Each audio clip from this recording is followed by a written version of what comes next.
Edgars šogad uzsāks mācības augstskolā Rīgā un Alūksnē gribējis ko atstāt. Pirms 2 gadiem nopircis velosipēdu un ievērojis, ka trūkst trases, pa kuru ar to braukt. Vietu velotrasē mežā Edgars meklēja visā Alūksnē. Bijusi pat doma to ierīkot Tempļakalnā, bet iecer apstājusies, kad jaunietis sapratis, ka tas ir valsts aizsargāts kultūras piemineklis. Edgara ģimene atbalstījusi domu izveidot velotrasi pašu īpašumā Dimantos. Sākotnēji viņš bija iecerējis izveidot tikai meža ceļu staciņas pa kalniem, bet piesaistot finansējumu dažādos projektos un saņemot atbalstu no vietējiem uzņēmējiem, tapušas arī laipas un estakādes. Neredzējām tālāk kā 2 metrus par sevi. Vietām bija tādi kurumi sauguši, ka šausmas. Bet mēs iztīrījām un tad veidojām tās staciņas ar jauniešu centra palīdzību. Tas, ka ieguldīs tāds darbs un tāda palīdzība sagaidīt no citiem cilvēkiem, bet negaidīti daudz, tiešām negaidīti daudz.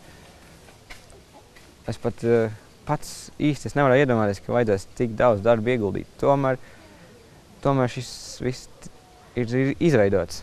Edgaram ir daudz palīgu. Tiesa gan tādi, kas palīdz jau no pirmās dienas, ir tikai daži. Liels atbalsts bijusi ģimene, vecāki, māsa un vecvecāki.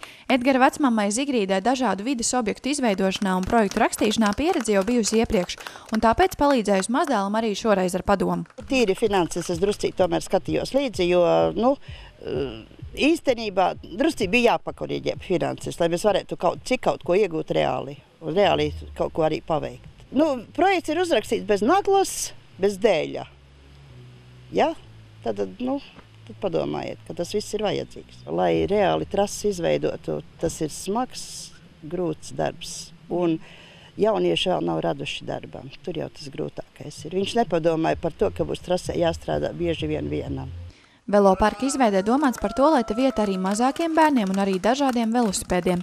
Izveidotas vairākas trases, kuras plānots vēl paplašināt un uzlabot, un jau šobrīd uzbērumi vēl tikai nosēžas. Šeit es centos veidot BMX trasei elementus, kur tagad mazais puika braukās savu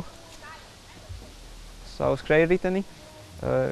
Tālāk, tur, kur mēs iepriekš puiši lēcam, tur ir arī BMX un vairāk kā downhill riteņiem jau veidots lēcieni ar mērķi piesaistīt arī citus velobraucējus, ne tikai no Alūksnes un Alūksnes novada, lai būtu kaut kas grandiozāks nedaudz. Bet tāpat šeit ir redzams vienkārši nobrauciens, kas aizvedīs uz jūras konteineru, kur vēlāk varēs pārbraukt pāri. Diemžēl laika trūkuma pēc un darba spēka resursu pēc, kas mums diezgan pietrūka, mēs nepaspējam izveidot viņu.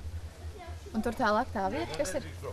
Tālāk no turienes arī var braukt uz laipu, ko izveidojam, un nobrauciens aizved uz virāžu, un no kurienes var pēc tam nākt augšā atpakaļ, braukt augšā uz starta estakādi.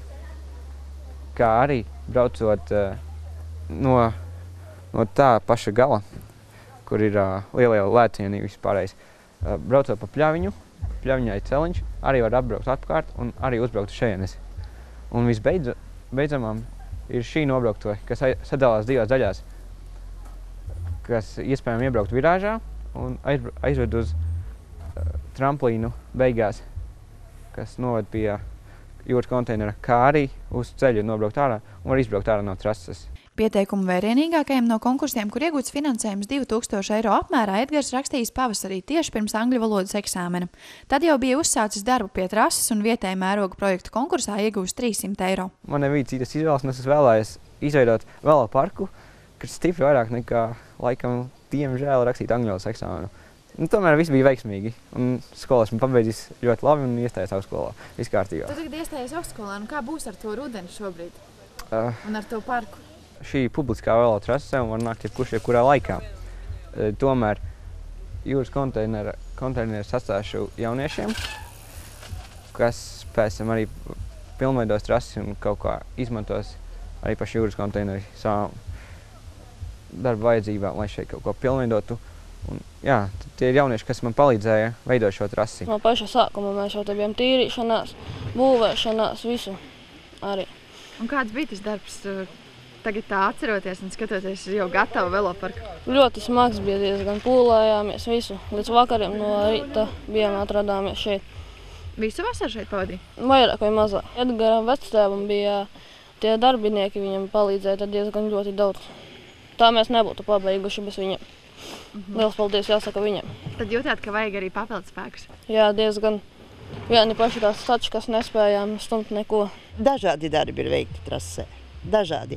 Un man ir prieks, ka mēs šodien tomēr varam nodot šo projektu, lai varbūt pieņem tā, kā tas ir, jo ir nosaukums Veloparks Alfa Diamond, bet viņš ir mežā parks. Ja? Tātad, ja apkārt vēl malās ir kaut kur sabiras, un tas tā, es domāju, ka laiku jaunieši, ja iedzīvosies šeit veidosies skaista vieta jaunatnē, jo Alūksnē mums tādas vietas principā daudz nav. Jauniešiem vajag kaut kur atpūsties, un ja jauniešiem būs kur nodarboties, ko darīt, tad arī dzīve būs skaista šeit. Un varbūt jaunieši te paliek vairāk, nebrauc uz ārzemēm tik daudz. Arī paša veloparka nosaukumā, kas izvēlēts angliski, ir vietas nosaukums Dimanti, bet burtu Alfa nozīme ir Alūksne un Forest, jeb latviski mežs. Darbus Alfa Diamond veloparkā Edgars pats plāno turpināt nedēļas nogalēs, kad no Rīgas brauks uz Alūksni. Bet pārējā laikā, kad Edgars Rīgā studēs, te darbosies citi Alūksnes jaunieši.